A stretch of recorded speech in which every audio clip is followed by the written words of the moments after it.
Bonjour et bienvenue dans le magazine des Français de l'étranger de juin 2018. Comme chaque mois désormais, on débute le magazine avec un édito signé par Charles-Henri Chenu, avocat des Français de l'étranger. Allez, devinette. Qui a dit il y a des gens qui ont trop d'argent, qui utilisent la France et qui partent à l'étranger pour y mettre leurs lingots? Réponse, le premier secrétaire du PS, Olivier Faure. Quand? La semaine dernière. Et nous voilà, nous, Français de l'étranger, à nouveau stigmatisés, caricaturés, méprisés. Encore un responsable politique de rang national qui ne connaît pas les Français de l'étranger, qui ignore totalement ce que nous sommes. Pire, dans cette distance absolue avec la réalité, le responsable du PS propose un impôt français sur ce que nous gagnons à l'étranger, comme le système américain. À cela, Jean-Luc Mélenchon applaudit et l'encourage. Mais messieurs, nous ne sommes pas tous des exilés fiscaux, loin de là. Nous payons déjà nos impôts à l'étranger et parfois même en France. Un peu de respect, de dignité, d'équité.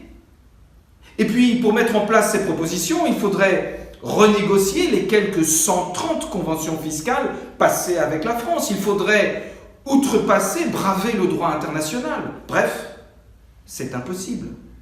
Alors, laissez les Français de l'étranger contribuer au rayonnement de la France. Nous sommes une force et non un poids. Nous sommes une chance et non une exception. Ouvrez les yeux sur les 2,5 millions que nous représentons et vos horizons s'élargiront. D'autres actualités ce mois-ci que nous verrons également, la mobilisation des consulats, la réforme des retraites et la modification des listes électorales. Alors que les 24 et 25 mai derniers, plus de 150 consuls généraux et chefs de section consulaire se sont réunis à Paris à l'occasion des journées du réseau consulaire, voici une occasion pour refaire un tour d'horizon sur le rôle d'un consulat, sur ce qu'il peut faire et ne pas faire. Ainsi, et principalement, le rôle du consulat est de vous protéger contre les éventuels abus, exactions et discriminations dont vous pourriez faire l'objet. Le consul et ses collaborateurs vous assisteront pour les actes que vous aurez à accomplir dans le cadre de la réglementation française et pour les démarches concernant votre séjour sur place. Ils peuvent vous délivrer également une attestation d'inscription consulaire, une attestation de résidence. Ce que le consulat ne peut pas faire, vous rapatrier aux frais de l'État, sauf dans les cas d'une exceptionnelle gravité et sous réserve d'un remboursement ultérieur, régler votre note d'hôtel, vous avancer de l'argent sans la mise en place préalable d'une garantie, intervenir dans des affaires d'ordre strictement privé, intervenir dans le cours de la justice pour obtenir votre libération si vous êtes impliqué dans une affaire judiciaire ou accusé d'un délit commis sur le territoire du pays d'accueil. Pour en savoir plus, rendez-vous sur www.diplomatie.gouv.fr. Vous êtes 132 000 expatriés cotisant à la CRE-IRCAFEX. Vous êtes donc concernés par la réforme qui verra le jour au 1er janvier 2019. En effet, l'AGIRC et l'ARCO vont fusionner. Alors, quel sera l'impact pour vos retraites ? En premier lieu, si vous touchez déjà celle-ci, rien n'est pour l'instant à signaler. L'AGIRC et l'ARCO continueront à vous faire des versements distincts. Une bonne nouvelle pour les conjoints survivants. Ceux-ci pourront prétendre à la reversion de pension AGIRC et ARCO dès l'âge de 55 ans et non plus attendre d'en avoir 60. Une majoration annuelle de la retraite complémentaire AGIRC-ARCO pourra aller jusqu'à 2 000 € dans le cas où le retraité a plus de 3 enfants. Maintenant, ceux nés après 1956 seront moins heureux d'apprendre que liquider leurs droits avant l'âge de 67 ans et après avoir atteint le taux plein leur coûtera un malus de 10% pendant 3 ans maximum. S'ils cotisent à la CRE-IRCAFEX, ils devront également savoir que le taux de cotisation va augmenter.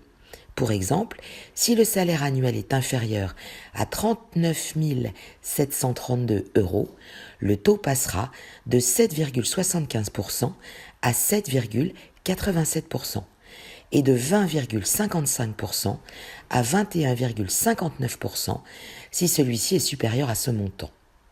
Sinon, et en guise de recommandation, faites un état des lieux de vos points Agirc et Arco avant la fin de l'année, car ceux-ci vont bien sûr également fusionner.